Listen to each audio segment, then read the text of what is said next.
Hey guys, welcome back to another Alliance War. This is the first time I decided to bring in Sentry. I thought it's been a few wars now since I've had him at 455, and I was wondering why am I not bringing him in? He's not, there's not a huge risk. He's got a major health pool, probably not going to die. And also I scoped out the nodes, and I thought, the path didn't look too difficult, so I was going to bring him in because we all know he doesn't hit super hard, and he's not got a lot of utility, so at least not at the signature level that I have him at.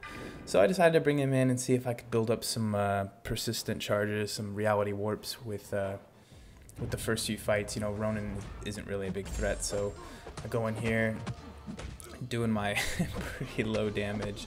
Cannot believe he hits only for 340 on a light hit.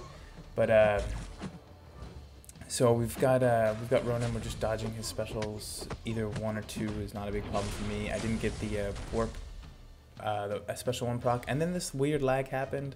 I have no idea what happened, but it didn't make me lose the fight or anything, so that was good.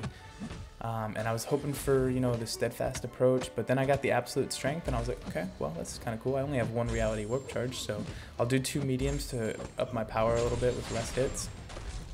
And a pretty decent special 2 there. It wasn't, Spider-Man would have done this in like 6 hits, but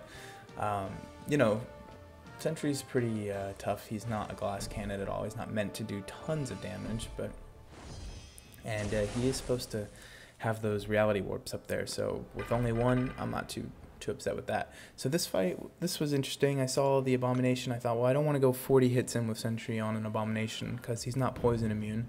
So I decided to take in Spider-Man, and the goal was to build up some poise charges here, and then try and just take him out in a very few amount of hits.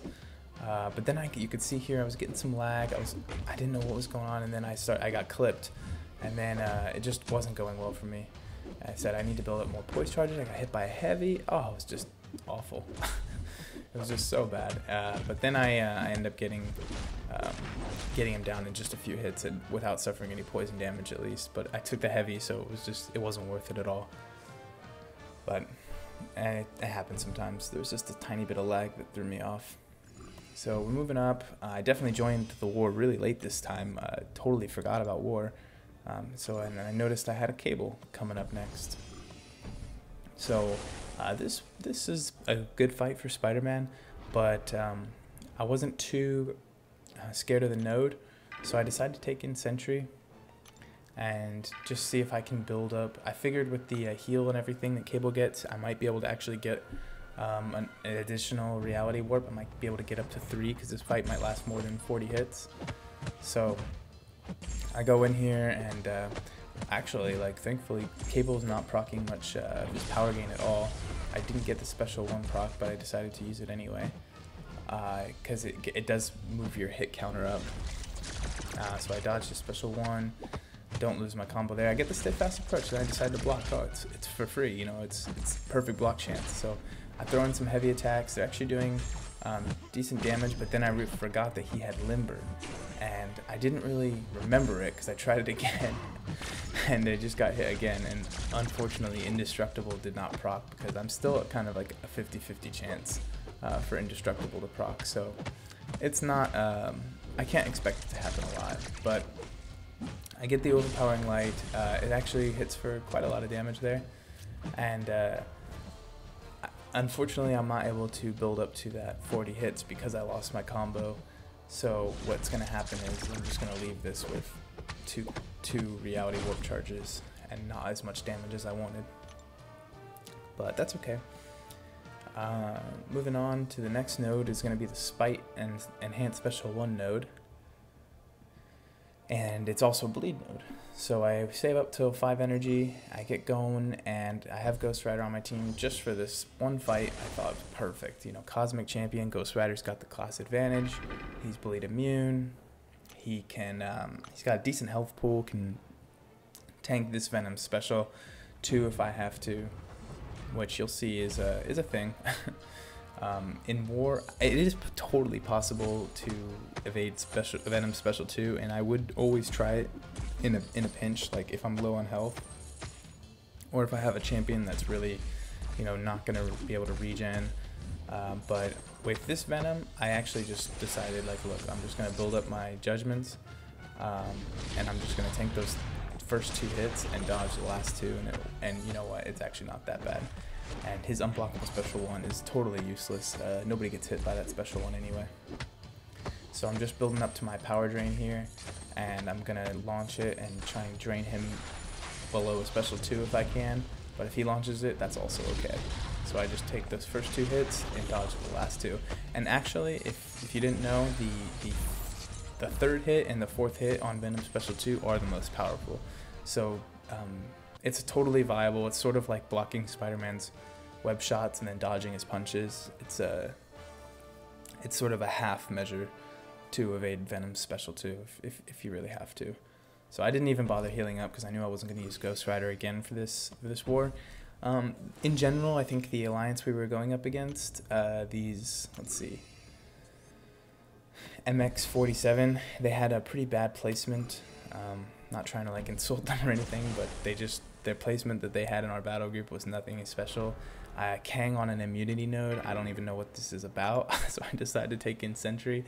Maybe this alliance has forgotten that Kang used to be the alliance quest boss, and we all know how to fight him, like, probably better than any other champion. I mean, he is for me at least, like, the easiest champion in the game to fight. Because I've taken on so many times back at like when we were doing map 3, and anyway, so I actually get the special 1 proc. It does some decent damage, you can see there. I missed the heavy proc, so I'm just doing what I do, you know, just pushing him to a special 1 and dodging it, like one of the easiest special 1s in the game to dodge. And I don't get the special 2 proc either, which is unfortunate. So we're going to launch it anyway, though, for a nice armor break, but then I realized, oh, he's got willpower, unfortunately. But it's not that big. It's only a 50, or it looks like it's about 100 per second, but I'm out damaging him even through the block damage. So I missed the special 1 proc again. Come on, Sentry. Just, he never hits those procs. But theoretically, I am protected if potentially at like a high sig level. If he clipped me with one of these specials, I would totally not take damage, but I don't know, we'll see how that goes after I beat Labyrinth of Legends and get this guy up to a higher sig level. So I use the special 2 again. It's not the worst, but it's also not the best for 455, and he goes down. I mean, that was just super easy. I was actually hoping that the boss is a Juggernaut. I was hoping to go in with class advantage with Sentry and see if I can one-shot the boss, because I think it would be possible, but somebody else got him down. So we'll check in with the end result. Alright guys, well, here's the result. We definitely won the war. It was wasn't that close by today's standards, you know, 2,000 points. We definitely destroyed them on the attacker bonus. We had a slightly higher exploration. They did beat us in defender diversity, which was interesting, but it didn't work out for them because we were just rolling over their defenders. We got our nice MVPs right there, pulling the weight, and yeah, we're starting to work our way back. So, you know, we've got 2 wins in a row. We had that 1 loss that was unfortunate, and we've got a couple other wins. So we're just slowly working our way back up. We're now back in tier 3 at least. Hopefully we can get to tier 2 soon. But yeah, that's it. I hope you guys enjoyed this war. I'm gonna flash on the screen the defender kills, you know, just to show, like, you know, I do miss my suicide masteries a lot, but I'm definitely helping the alliance with the new mastery setup, because my defenders are actually getting kills finally, and they're not actually like, it's a decent defense, but I can get even better eventually, and hopefully soon defenders are going to be hidden again, so we can only expect more defender kills in the future. So anyway guys, I hope you enjoyed this alliance war number 21. Stay tuned for more stuff, and take care.